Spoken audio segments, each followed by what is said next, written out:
اور نہیں برابر ہو سکتی اچھائی اور برائی. اچھائی برائی ایک نہیں ہوتی.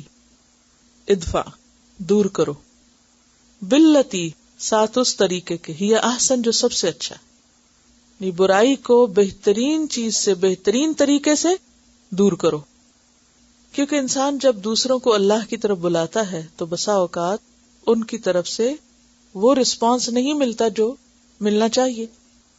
آپ کسی کو نیکی کی طرف بلا رہے ہیں، ہدایت کی طرف بلا رہے ہیں، اور وہ آپ سے ناراض ہونے لگتا ہے یا منہ بنانے لگتا ہے، تو ایسے میں کیا ہوتا ہے کہ انسان پھر ہمت ہارنے لگتا ہے کہ اس نے تو میری سنی نہیں، میری مانی نہیں. نتیجتاً یا فرسٹریشن کا شکار ہوگا یا غصے کا شکار ہوگا.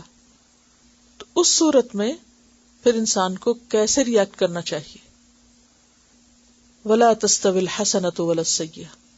حسنہ اور سیئہ جزا میں، انجام میں، نوعیت، نیچر میں ایک نہیں ہوتی.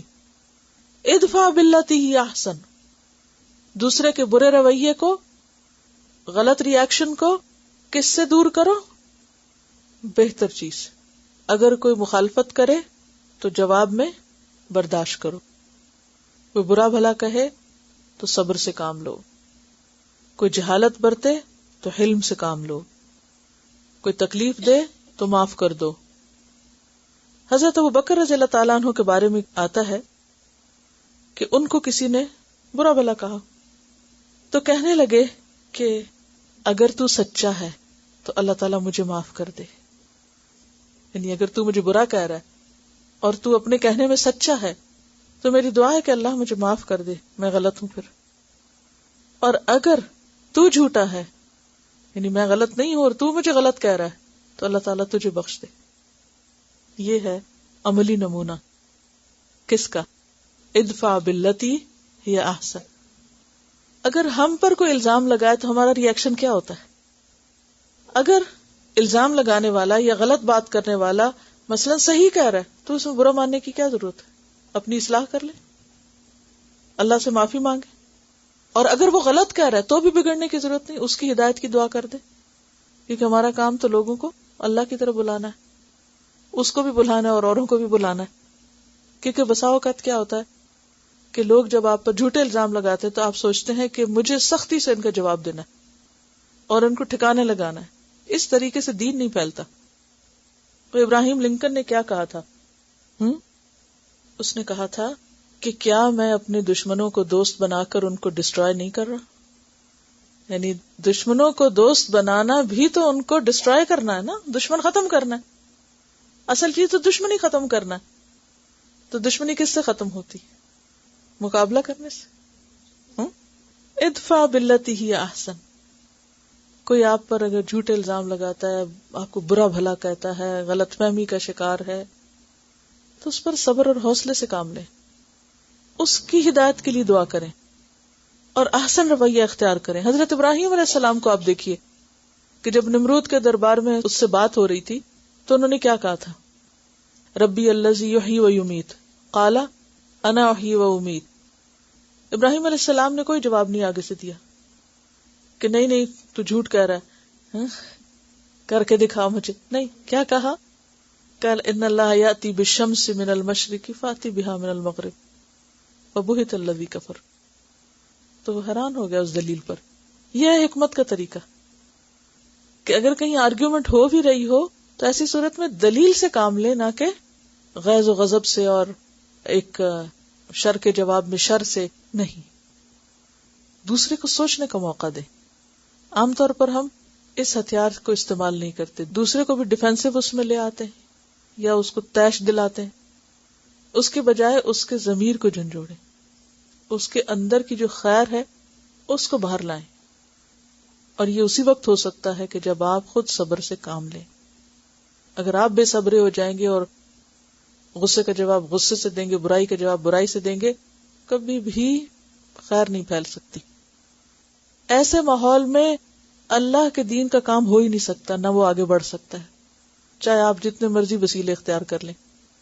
کیونکہ اس کی نیچر ہی یہی ہے، اس کو فضا ہی ایسی چاہیے، غذا ہی ایسی چاہیے.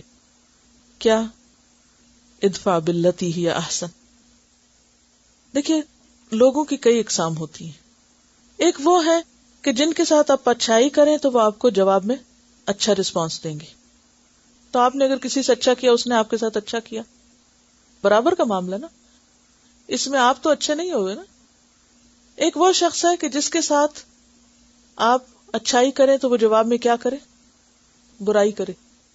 اب آپ دیکھیں کہ آپ جہاں ہیں، اگر آپ جواب میں اس کی برائی کے بدلے میں اچھائی کی بجائے برائی شروع کر دیں تو آپ بھی کیا ہوئے؟ پھر برابر ہو گئے. آپ کے لیے کیا راستہ ہے کہ آپ کسی کے ساتھ اچھا کرے، وہ آپ کے ساتھ برا کرے، آپ پلٹ کر پھر اس کے ساتھ اچھا کرے. یہاں آپ کا درجہ بلند ہے، یہاں آپ اس لائق ہیں کہ اس کو خیر کی طرف بلائیں. اور اگر آپ اس کے برابر رہے تو آپ اس کو کدھر بلا رہے ہیں؟ پھر آپ جدھر بلا رہے ہو تو بہت اونچی جگہ ہے. پھر اسی طرح کئی لوگ ایسے ہوتے ہیں کہ وہ برائی کا بدلہ اچھائی سے دیتے ہیں، اور کچھ ایسے ہوتے ہیں کہ جو برائی کا برائی سے دیتے ہیں، اور کچھ ایسے ہوتے ہیں جو اچھائی کا بھی برائی سے دیتے ہیں. تو کوئی بھی حالت ہو، آپ کا جو ریاکشن ہے وہ ہمیشہ اچھا ہی ہو، چاہے کسی کا اچھا ہو یا نہ ہو. نتیجہ کیا ہوگا؟ اس کا فائدہ کیا ہوگا؟ فَإِذَا الَّذِي بَيْنَكَ وَبَيْنَهُ عَدَاوَةٌ، پھر جب وہ شخص کے تمہارے اور اس کے درمیان کوئی عداوت ہے، كَأَنَّهُ وَلِيٌّ حَمِيمٌ، گویا کہ وہ دلی دوست بن گیا ہے.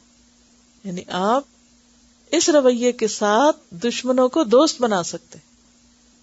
جو ڈیل کارنیگی کی کتابیں نا، اس نے میٹھے بول میں جادو ہے اور کئی ایک کتابیں صرف کاروبار کو اور دنیاوی منافع کو حاصل کرنے کے لیے دوستی کے گر اور فن سکھائے ہوئے ہیں کہ کس طرح لوگوں سے بہتر طور پہ آپ کام لے سکتے ہیں. تو میں سوچتی ہوں کہ لوگ اگر اپنی دنیا کے لیے اتنا کچھ سوچ سکتے ہیں، لکھ سکتے ہیں، قربان کر سکتے ہیں، صبر کر سکتے ہیں، تو وہ جو جنت کے خریدار ہیں اور وہ جو آخرت کا کاروبار کر رہے ہیں اور وہ جو اپنی جانیں اللہ کو دے رہے ہیں، ان کے اندر یہ خوبی کیوں نہ ہو کہ وہ برائی کے جواب میں بھلائی دیں. اور دیکھیں ساری کائنات اس پہ عمل کر رہی ہے. آپ کی گاڑیاں کتنا دھواں چھوڑتی ہیں، درخت کیا کرتے ہیں؟ صاف کرتے چلے جاتے. زمین پہ آپ کیا کچھ پھینکتے ہیں، زمین کیا کرتی؟ کس طرح ان سب چیزوں کو جذب کر کے اور ان کو دوبارہ کھاد بنا دیتی ہے، اچھی حالت میں لے آتی ہے، پھر بہتر سے بہتر صورت دیتی ہے. ایک روز ہمارے گھر کے سامنے کسی نے اپنے گارڈن سے اتنی بڑی مولی نکالی. ویسے تو انسان دیکھتا رہتا ہے، اتنی فروٹ دیکھتا ہے، سبزیاں دیکھتا ہے، تو وہ نارمل ہوتا ہے نا، روز دیکھتے ہیں چیزیں تو خیال نہیں آتا. تو چونکہ وہ ایک عمل ایسا ہوا جیسے کسی نے ایک چیز نکالی اور اس کے ہاتھ میں آ گئی، تو بہت دیر تک میں سوچتی رہی اور میرے دل پہ اس واقعے کا اتنا گہرا اثر ہوا کہ اس نے زمین کو کیا دیا تھا اور زمین نے اس کو کیا دیا ہے. وہ کون ہے جس نے اس مٹی کے اندر یہ چیز چھپا کے رکھی ہوئی تھی ایک غذا کی شکل میں ایک شخص کے لیے، اور ایک شخص ایک چھوٹی سی ایفرٹ کے بعد، یعنی ایک بیج ڈال دیتے، تھوڑا پانی، تھوڑی سی کیئر کرتے ہیں کہ کیا کچھ آپ نکالتے چلے جاتے ہیں اس میں سے. کیا یہ اللہ کی رحمت اور عنایت نہیں ہے؟ وہ کیوں دے رہا ہے ہمیں، ہم کیا دے رہے ہیں اور وہ کیا دے رہا ہے ہمیں. اور اگر دیکھا بھی جائے تو ایک چھوٹے سے بیج سے پھر میں درخت، 7 بڑے بڑے درخت ان کو دیکھنے لگی. میں کہا یہ جب یہ درخت لگا ہوگا یہاں یا جہاں بھی، تو یہ پہلے کیا ہوگا، اور آج یہ اتنا کچھ اس میں سے نکل چکا ہے. ہر لمحے کائنات میں اللہ نے ہمیں اتنا کچھ دیا، دے رہے ہیں ہمیں، لے رہے ہیں، لے رہے ہیں، لے رہے ہیں. سورج ہے تو اس سے بھی روشنی لے رہے ہیں، لے رہے ہیں.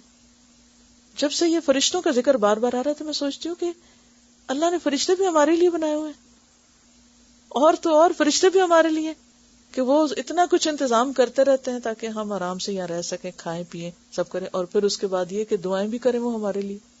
ہم سو رہے ہیں اور وہ ہمارے لیے دعائیں کریں. کتنی رحمت ہے اللہ کی. لیکن ہم کیوں نہیں اس کے لیے خالص ہوتے، ہم کیوں نہیں اس کے بنتے، اور کیوں نہیں اوروں کو اس کی طرف بلاتے؟